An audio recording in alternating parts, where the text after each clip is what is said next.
Armstrong!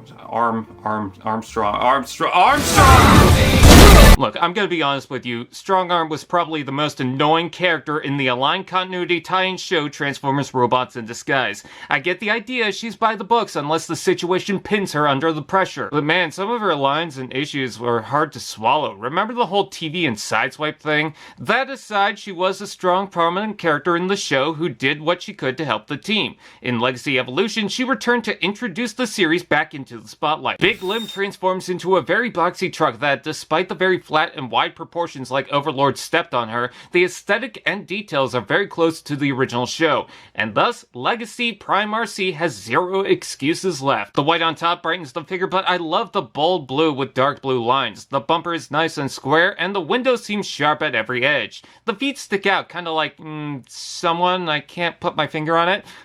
She rolls well enough with the gray tires, the siren plugs on top, and the gun plugs on the side, but for the all-important Evil Fusion gimmick, it plugs on the bed for... Let's be honest, if you're convinced this is legit, then you need to reevaluate things. Well, for once, the Prime Universe got a respected alt form. It just had to come from its follow-up series. Robot mode.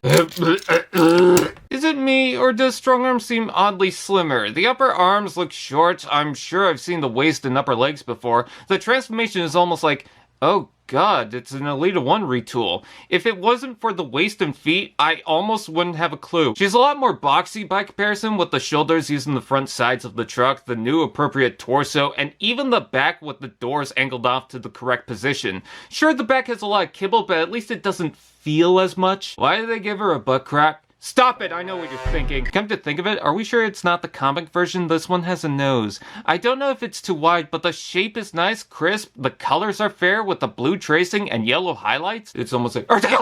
Bulge at the head, shoulders out and in, forward to back rotation below, elbow bend, wrist rotation, waist rotation, hips out in, forward to back rotation below, knee bend and foot tilt. Posability would be fine if the arms had more room to work with. The short design gets hitched by the backpack, even with a dedicated joint to shift the shoulder pads. Let's take a look at the accessories. She comes with the siren that we don't need to use, but the pistol is molded in transparent black plastic. Seems simple enough, but it does look like the guns they normally used in the show. Perhaps I can give it to B. I know that this Strongarm is a vastly different mold compared to the original Warrior class figure. The colors are much more pleasing, the sculpt is more filled out, but is it enough for anyone to update to this? At least this version isn't a slap to the face. This isn't a bad choice, just not one that speaks out as much as other Legacy figures. I am glad that it does open the opportunity to bring the aligned Robots in Disguise to the Legacy toy line. RC gets a whole new look, but this one just gets a nose job.